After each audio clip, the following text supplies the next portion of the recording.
and welcome to this week's edition of Straight Talk with Bren O'Brien and Tim Rowe from The Straight, brought to you by our sponsors, Darley and Inglis. Today, we talk about personnel changes at Racing Victoria and the broader challenge faced by the state's new funding model.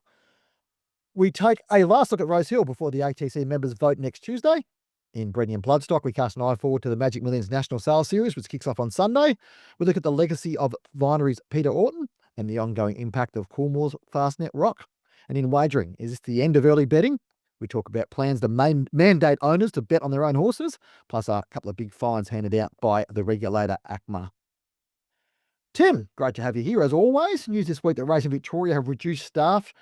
No specific numbers confirmed, but we believed around 15 to 20%. This article was pretty much one of the biggest articles we've ever had in the Straight this week. People are often interested when there are changes, but anyway, it's a not insignificant number of people that have been affected by this. The restructure was forecast by Aaron Morrison when he came into the role last September, the CEO. I guess, Tim, it's always difficult for people in these situations where people are leaving businesses and all those sorts of things, but it has been coming for a while, this change in structure and I guess resourcing from Racing Victoria. Yeah, and it is across the board, but probably the higher profile ones are racing.com, and they're the people that the punters and everyone sees day to day on the TV and are sort of familiar with. It's as a journo, as you and I have been for a long time, it's unfortunate. You don't want to see any media jobs go or journo jobs go in racing, let alone wider media. There's not that many of them, full stop. So it is unfortunate, but Aaron Morrison, as you say, had suggested that would be coming, and I guess Andy Hoad had been appointed to lead the media business, and this is sort of the first major step of that, of cutting costs. It has reportedly cost them $15 million a year to run racing.com, and I think they lost $11 million last year, the deficit. So overall, Racing Victoria, so they had to cut costs from somewhere, and I guess that's before they cut elsewhere, maybe prize money and things like that. Yeah, I guess the question is, so wagering's down 5% year on year. They've confirmed that, Racing Victoria. That's after coming down 10% last year. So if you look at that from a pure revenue perspective, it changes things. What's also changed is racing's funding model in terms of what the government provides. They no longer have the joint venture with Tabcorp that ended in August last year. Point of consumption tax has gone up. I'll get onto this aspect in a minute, but the revenues from point of consumption tax aren't quite what the government expected. I guess down the question of when does prize money get cut, because at some point, there was a discussion or when Aaron Morrison came in to say, look, I'll address the inefficiencies or not the inefficiencies, but some of the challenges and cost challenges within Racing Victoria to start with and work with that. And then we're going to work on what other things we can cost. And prize money is the thing that has gone up significantly in the last 10 years. Nobody wants to cut prize money, but we've seen a story this week out of France that they've cut prize money there based upon wagering going down. If wagering and prize money are a function of one another, i.e. wagering goes up, prize money goes up and vice versa, surely, Tim, we've got to see this come back the other way across the board, not just in Victoria, but across the board. Queensland, New South Wales has got challenges. A drop in wagering's been factored into the ATC Rosehill decision, which we'll get into in a minute. Surely at some point we're going to have to see a change in the way the prize money is structured. Yeah, you would absolutely think so. I guess from Racing Victoria's point of view, and it'll apply to all PRAs, before they do that, they have to be seen to be cutting costs elsewhere, which is, staff at Racing Victoria. As we've seen, RV have tried to make changes in the past, and, Trower and Jonathan Munns and people like that are very influential, have come down hard on, the All-Star Mile and prize money like that. So they want to see cuts elsewhere before the general prize money cuts seem inevitable. Whether they can stave them off, time will tell. Yeah. Compounding this issue is that the Victorian budget, as I mentioned before, this week showed the state will miss its point of consumption tax projections by $29 million this financial year and $36 million next financial year. Key points around this are 50% of POCT now goes to the industry as part of this new deal, which started this financial year.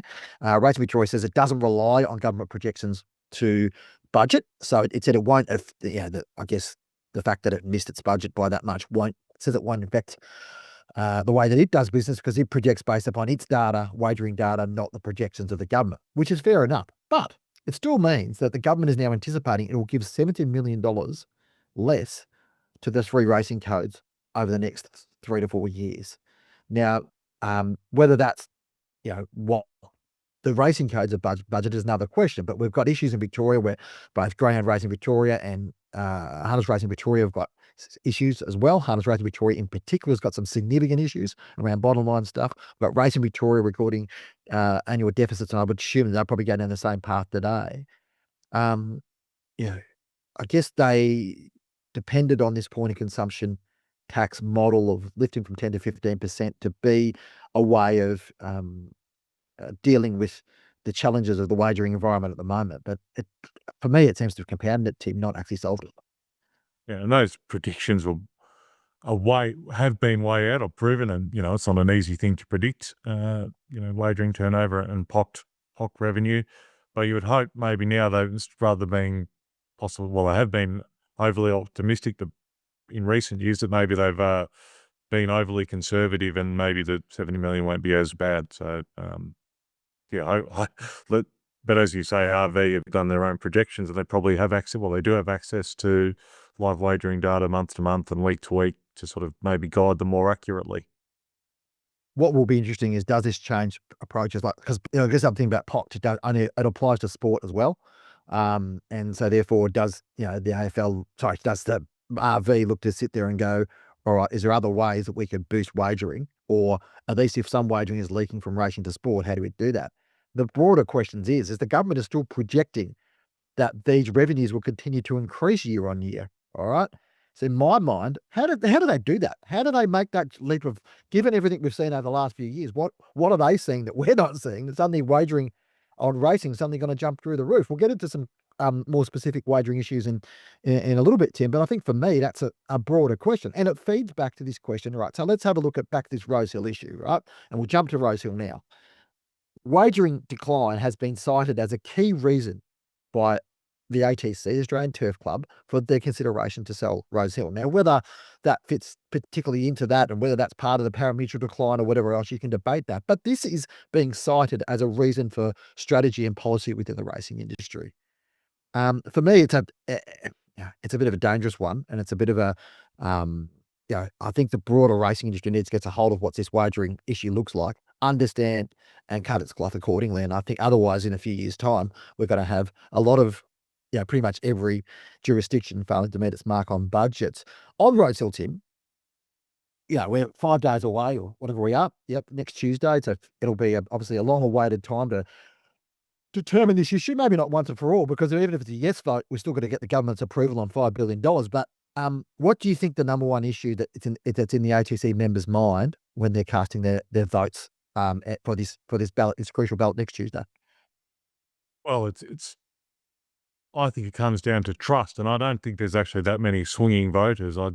Even right from the start, ATC's tried their darnest with text messages and all sorts of things more recently, and the email which the Straight reported on with the refuting the Save Rosehill points and some of the negatives. I just don't think there's that many, as I said, swinging voters. So it'll come down to trust.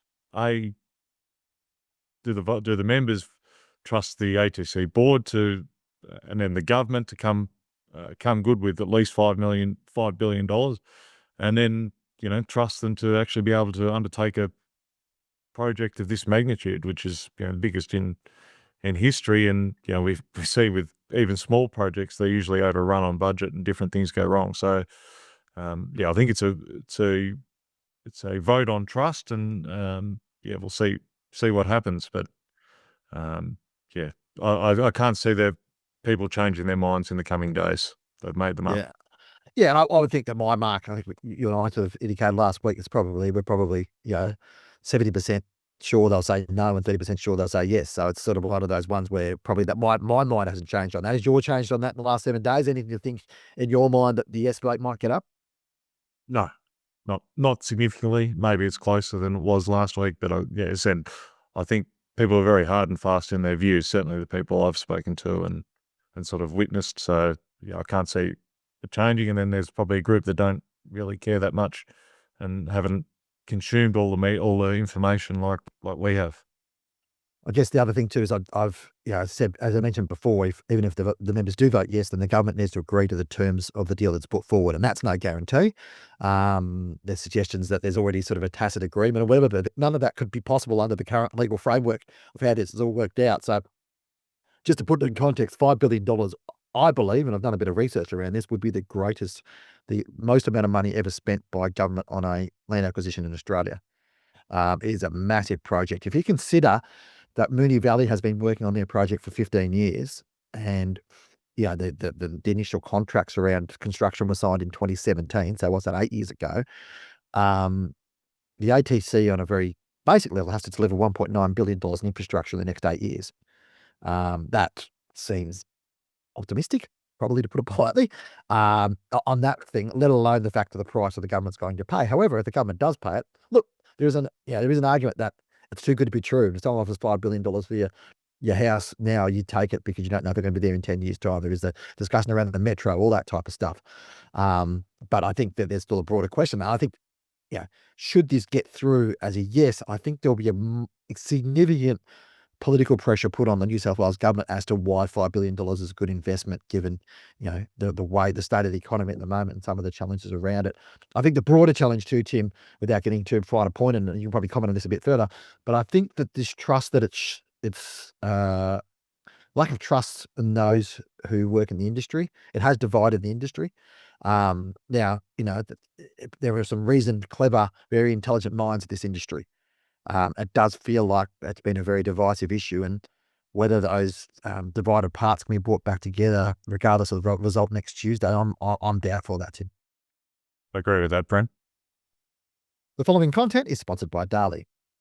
Traffic Warden offers a lot of value to breeders this season. A Group 2 winner at 2, only just missed in the Group 1 size, and then came back stronger at 3 to win the Run to the Rose and push broadsiding right to the wire in the Golden Rose. Add to that the proven Street Cry sideline and an impressive physique, and you've got a stallion that offers real quality and an accessible fee. He joins the Darley roster for his first season at Kelvin's side. Right, on to breeding and bloodstock now, Tim. Magic Millions next week. You and I are heading up in the next couple of days up to the Gold Coast. We've got the weanling sale, we've got the mare sale, and we've got the yearling sale on the week after next. What are you expecting? Let's talk through the various aspects of the market, and given what we've seen, what happening with Inglis and Sydney, and what else is going on in the market. What are your expectations? Let's start first with the foal market, Tim. Is confident that the good results, the very strong results we saw in Sydney a couple of weeks ago, will be reflected when we get to the Gold Coast on Sunday? Oh yeah, absolutely. I'd be confident of that being the case. To those high, people paying yearling prices for the very best credentialed weanlings, whether that's to mostly trade on, or whether they go, you know what, if I don't get the price I want in the yearling sale ring, I'm happy to race that horse on because it's got the right credentials, or buy the right stallion, all those sort of things they look for, and I think that'll be strong. And then there'll be the $5,000 and $10,000 weanlings that it'll be hard to sell because there's just not a market for them, and breeders will have to give them, or not give them away, but sell them at a discount if they want to take them off the books. And is an expensive thing, breeding and holding weanlings through to yearling stage, and then racing them. So or having to keep them to race, maybe even to 2-year-old sales. So it's one of those things, cut your losses, and that's what weanling sales are. That's why it's such a big variance, is because there's those high quality ones that are basically worth yearling sale prices, or giveaways, $2,000 and $5,000. Yeah, there's a divided nature by its market, and there's fewer players in that market as well. It'll be interesting to see if how many end users are also, end users, let's call them trainers effectively, or to actually buy into that market as well, and seeing opportunities there where the yearling market might be a little bit bullish next year. The mares market's an interesting one. We've probably seen, to be fair to Inglis, them take a little bit of share in the premium mares market. They had a bumper English chairman sale. It was a remarkable results for them. But there's still a lot of quality here in this mares market. And again, it can be a little bit divided. There are some that are, I guess the mares market's a little bit different because the digital market has sort of has taken out, I guess, some of the bottom end of that market over time. But I think we're still going to see plenty of fireworks there on Tuesday and Wednesday, aren't we, Tim? Yeah, particularly Tuesday, Zoo Gotcha. There's She could break the record 6.6 million set last year by Imperatriz at the Gold Coast sale. So there's talk she could smash that if the big players get on her. She's got a great pedigree, race performance, and type. So she's sort of got it all. And those, for some of those buys at the top end, the Yulongs and the Coolmores, and even maybe we'll see Japan. Japan were active at Chairman's. Perhaps the US and Europe as well. Other high end breeders there. Especially with the way the Australian dollar is, it's very low at the moment. Becomes quite appealing to, and not as expensive as it may seem, even at 6 million plus. Yeah, it'll be really interesting to see how that goes. The Gotcha's a rare offering, and there's plenty of other remarkable quality on there. We've got a Tissue for Sale, and who's a 3 or 4 time Group 1 winner. We've got some quality horses. So Australian market is so fascinating because these mares go on the market, Tim, and that's probably the difference. Is where overseas, maybe in America, they're a little bit more commercial, but certainly in Europe, it's hard to get into these families and hard to get these elite mares. The fact that Yulong have been able to build such a formidable broodmare band in such a short period of time has been tribute to the fact that they can go to the market and buy these mares. Where if they're going to Europe, these high quality mares with elite pedigrees, you just can't buy them, can you? No, and that's right. The breeders hold on to them, so that's why I think partly Mr. Zhang and Yulong have focused on Australia because they are viable and they're increasing their reach and in Europe and even going the American sales. But those, we've seen breeze up sales in France and even Phasing Tipton in Kentucky this week. Still very strong prices for that top end, and that'll flow through to Magic Millions, I'm sure. Yeah, I was just going to reference that. I mean, how would you describe the mood in the bloodstock industry at the moment? It seems remarkably bullish given a lot of the uncertainty that's going on elsewhere in the world.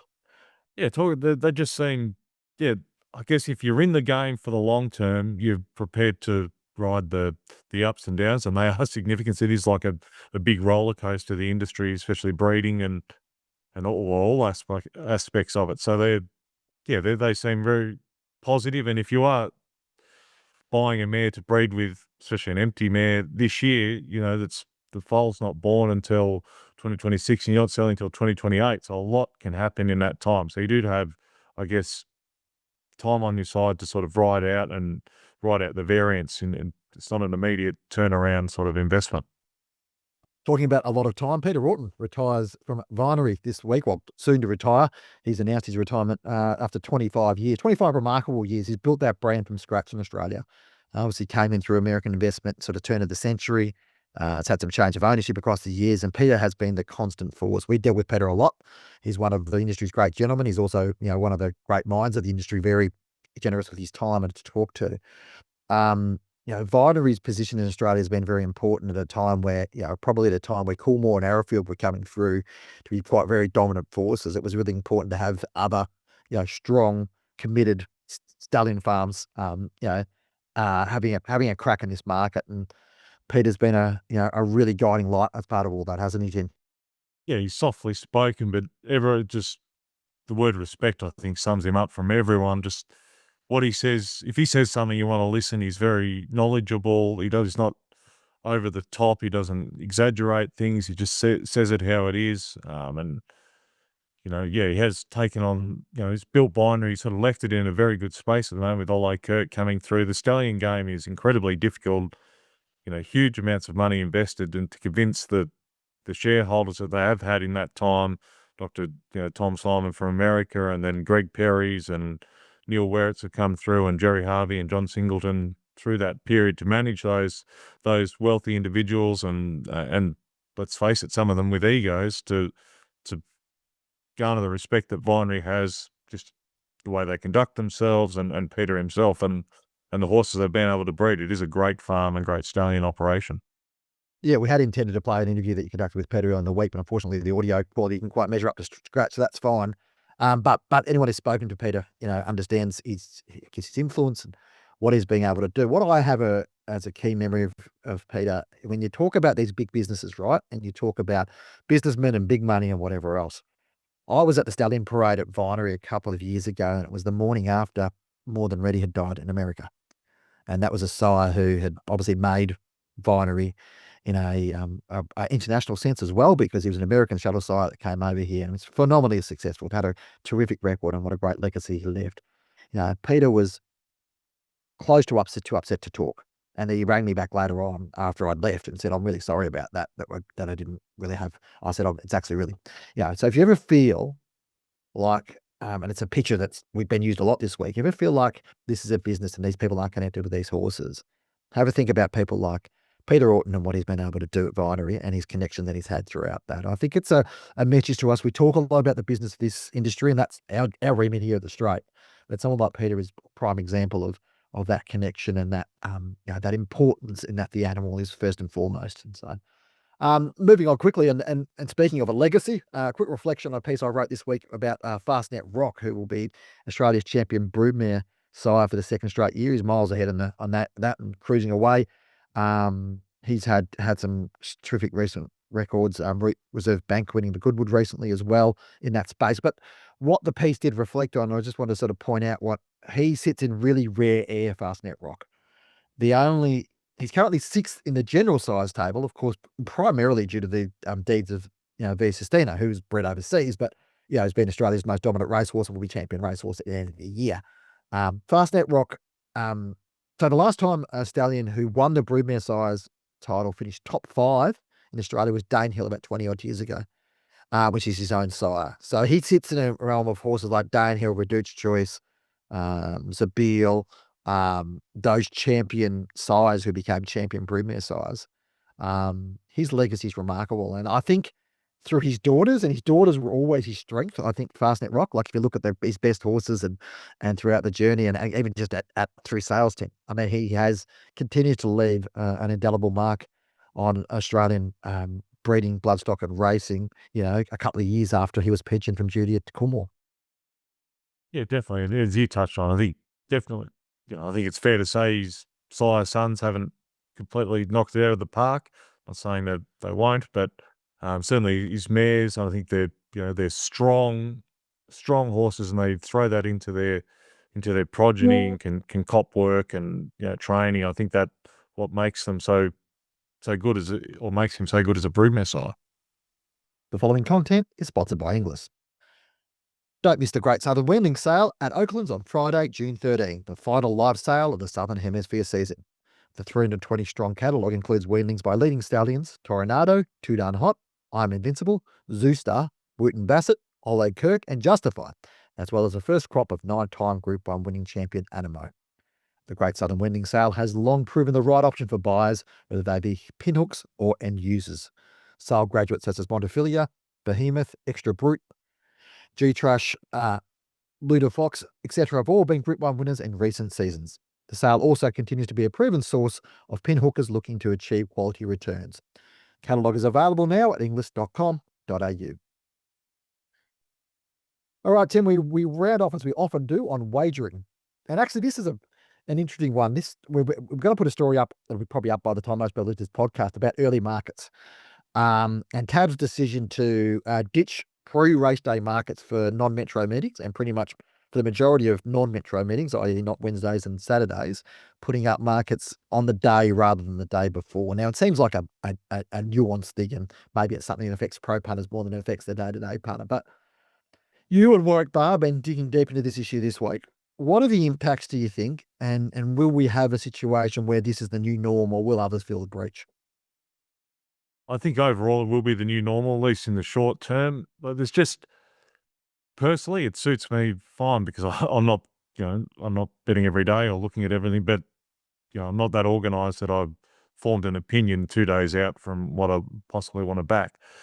But yeah, it's a very small percentage of the market and turnover that is knocking off those, or the first markets. They are 130, 135%. So then the professionals are knocking, really taking the big overs or the mistakes, so to speak. And I think from a Tabcorp perspective, they've taken a strategic decision. They're probably, they are more exposed than any of the other corporates because they have the retail outlets where, people can bet cash, and they're not, Tabcorp aren't exactly aware who's placing those bets, whereas if it's an account, they can limit it to win $1,000, say, and they know who it is and blah, blah, blah, and they can where, I think the other corporates are protected to a degree too by minimum bets, particularly in New South Wales. Victoria's a bit different where as soon as the market's open, there's minimum bets. But again, the online corporates can monitor those accounts. So, I think I'm all for it. I think certainly watching markets this week, part of the thrill of betting is trying to get the best odds and what's firming and what's not. When they're released 24 and 48 hours in advance, that's all done, and you miss that by the time most punters get around to looking at what's happened. Well, nothing happens really until the last 5 or 10 minutes. So, say Coral or on Monday, I was looking at that, prices open and horses were $6 to $3, and then they'd bounce back to $5, and you can, judge, do I hold or do I bet now? All that sort of part of what's appealing about betting on racing, I think, as opposed to probably sport and other than certainly casino games and poker machines and things like that. It's Yeah. just, I think it's part of it, and so I'm all for it. Long may Market it continue. Well, market volatility, I mean, the markets have been pretty stagnant for a while now, haven't they, Tim? You look at every corporate's pretty much got the same odds across the board, and you don't feel like there's a lot of variety there, and there's not too many willing to make a stand. And the reason is because it's a hard business for the smaller guys in particular to do that. Now, you can see from Tad's perspective why they would do this, because if they're putting up markets getting knocked off by the pros or the big punters, right, and they're getting those odds knocked off, and they put a horse up at $4 and it comes into 260, then the other corporates just go up at 260 or 270. It's not really, it's Tab's taking all the risk, and Tab's trading team, are doing all the work, and then effectively getting, the others are going to school on that. So it's a competitive advantage. I think it's a bit of a sign for Tab that they're a bit more of they're a bit more active, less passive in the way that they're dealing with things in the Gil McLaughlin era, a bit more competitive, and I think it changes things. The probably question is, I said, does it affect a recreational punter? Probably not a lot, unless you're up there at 9 o'clock. There is, obviously this notion that some of these guys have access to APIs, which gives them a distinct advantage in terms of timings of markets as well.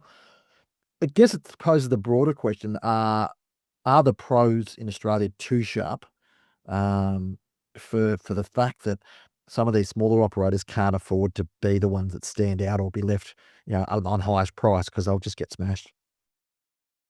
I'm not sure about that. And there's one I spoke to that's in the story you referred to, Bren, who focuses on New South Wales racing. That's just one, but they're not all landing on the same horses. People do it different ways. And especially under the new environment, markets overreact. Horses go too short, and horses that you thought, you know what, I don't think that's a fair price, drift out too far, and that volatility. There's more volatility in the market. Open to more punters. I think it's well, there's nothing you can do about it. I don't think that's the case. Yes, they're those big professional syndicates do pretty much shape the market, but I don't think it's to the detriment necessarily of everyday punters, particularly under the new environment. Yeah. Yeah. You just wonder at some point in the future whether it's just going to be a battle of, in that pro market, whether it's going to be a battle of, my AI versus your AI, make that work out, because it seems to be trending more and more towards automation and artificial intelligence. And that probably is not necessarily for the net benefit of racing, because one of the great values of racing, it is, it is, it is an opinions game. So it's the way that it Yeah. works. I wanted to also quickly touch on the story you put up this week about decision by the Perak Turf Club in Malaysia to mandate a bet on a horse in a race if you're an owner, effectively putting up ownership fees to a certain amount where you'll know details of this, but it's effectively what a $250 each way bet on your horse in every race based upon the ownership fee you're paying in order to boost the parimutuel pools and hopefully disincentivize illegal gambling. Thoughts on that, Tim? I mean, it created a bit of a reaction, a bit of a stir, and Malaysia can be a little bit of a interesting place in terms of they do some interesting things over there that probably wouldn't do over here. But do you think that will have an effect for them? And is it anything that you look to mirror elsewhere, do you think? Well, I've changed my opinion. When I first came across it, I got informed about what the club was doing. I thought, well, that's outrageous. But the more I think about it, and the more of what I've been told and seen, those parimutuel pools are just tiny before. It's like betting on the, Sky 2 dogs and there's $500 in the pool. No one wants to, you're betting against yourself. So it's basically the owners are now seeding that market effectively, and it might trigger a bit more, turnover, just people a bit more confident in the pools. Mightn't sound like much, but say there's a 10-horse race and there's 5,000 in the win pool and 5 in the place, and they do love an each way win place bet over there for whatever reason. That's significant. That might be, a quarter of the overall win pool, or, so it is significant amount of money, and it just might make it a little bit more stable, those prices. I think there might be a little bit of an owner protest this week. I think there's only 5 or 6 races at Epo or Perak.